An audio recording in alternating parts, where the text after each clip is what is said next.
Assalamualaikum warahmatullahi wabarakatuh. Perkenalkan, saya Lisa Arstala Putri dengan NIM 121340079 sebagai perwakilan dari kelompok 18 TPB 10 Prodi Teknik Sistem Energi. Demi memenuhi tugas akhir PKS 2, saya Lisa Arstala Putri berkesempatan sebagai moderator penjelas hasil coding C++ dengan judul menghitung jumlah energi dalam sebuah kapasitor. Sebelumnya, perkenalkan anggota kelompok yang lainnya.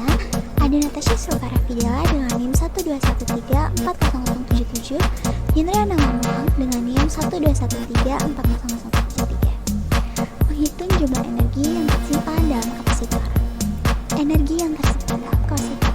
Di dalam kapasitor, bila dihubungkan dengan sumber tegangan listrik, maka dalam kapasitor itu akan menyimpan energi dalam bentuk medan listrik. Kemampuan kapasitor untuk menyimpan energi listrik disebut dengan kapasitas kapasitor yang digambar C.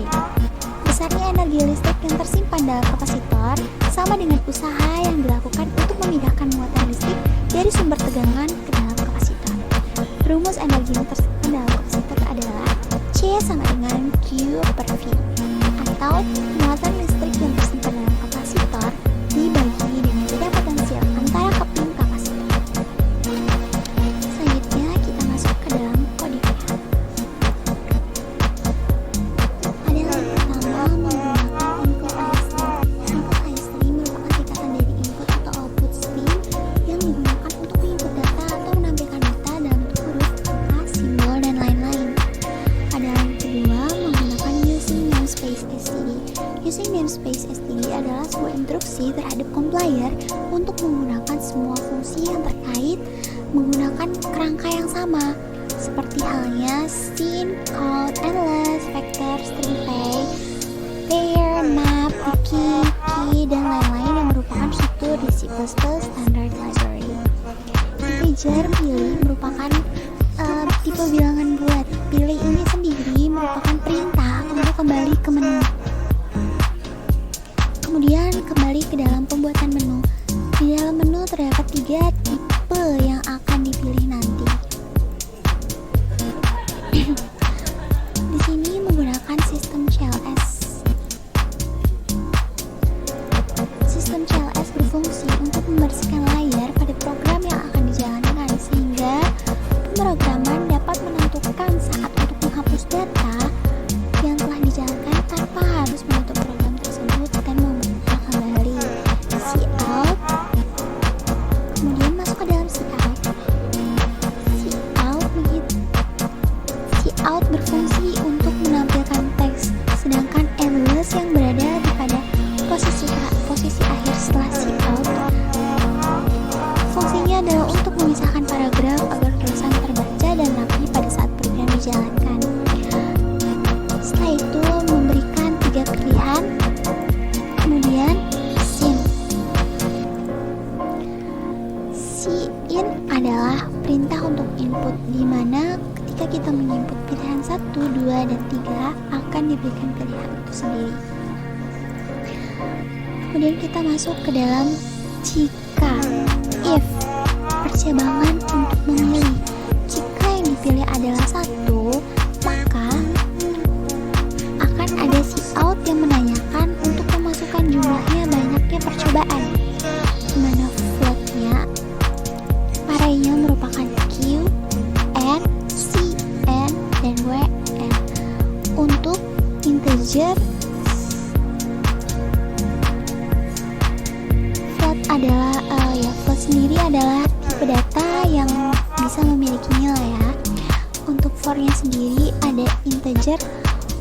Untuk perulangan, integer 1 dimulai dari 0, 1 lebih kecil dari n atau i, dan 1 terus bertambah. Kemudian keluar kembali cout yang menanyakan percobaan kemudian memasukkan rumus setengah dikali Q dibagi C. Kemudian menghasilkan nilai W-nya yang pada percobaan keberapa dengan memberikan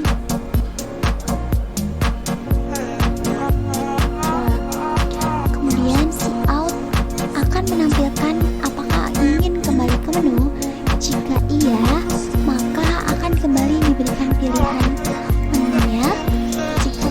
maka sistem pemrograman akan ditutup kembali.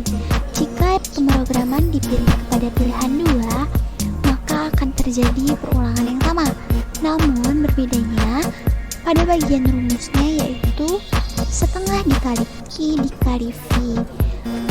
Kemudian kembali lagi pada perulangan. Jika ingin kembali ke menu, jika tekan ya, maka akan dipilihkan kembali pilihan menu yang telah dipilihkan. Jika tekan T, maka akan otomatis terexit dan pemrograman akan tertutup secara otomatis. Jika pilih pilihan ketiga, maka akan terjadi perulangan yang sama, namun hanya kembali lagi berbeda dengan rumusnya. Di sini rumusnya adalah setengah dikali C dikali V dikali V, maka akan menghasilkan nilai W yang berjumlah Cout-nya akan kembali menampilkan pertanyaan apakah ingin kembali ke menu ataukah tidak. Jika ingin kembali ke menu, maka akan dimasukkan kembali untuk pilihan ke menu. Jika tidak, maka pemrograman akan otomatis tertutup. Kami akan menjalankan perintah pemrogramannya ya. Terlihat ini. Setelah menekan compile, maka program akan langsung terbentuk exe seperti ini. Maka kami akan mencoba untuk menjalankan pemrogramannya. Masukkan pilihan Anda. Jika dimasukkan angka 1, maka masukkan banyak percobaannya. Masukkan 2. Untuk percobaan pertama, masukkan 13. Untuk setelah itu C-nya. Dan percobaan kedua adalah, maka langsung akan menampilkan nilainya di sini. Jika ingin kembali ke menu, maka tekan huruf Y dalam keadaan caps lock. Ya, maka kita akan kembali di bawah ke dalam menu. Jika pilih 2, masukkan banyak percobaan ya.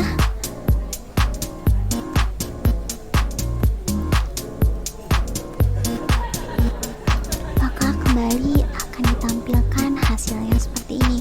Jika ingin kembali ke menu, maka tekan Y. Jika tidak, maka akan tekan T.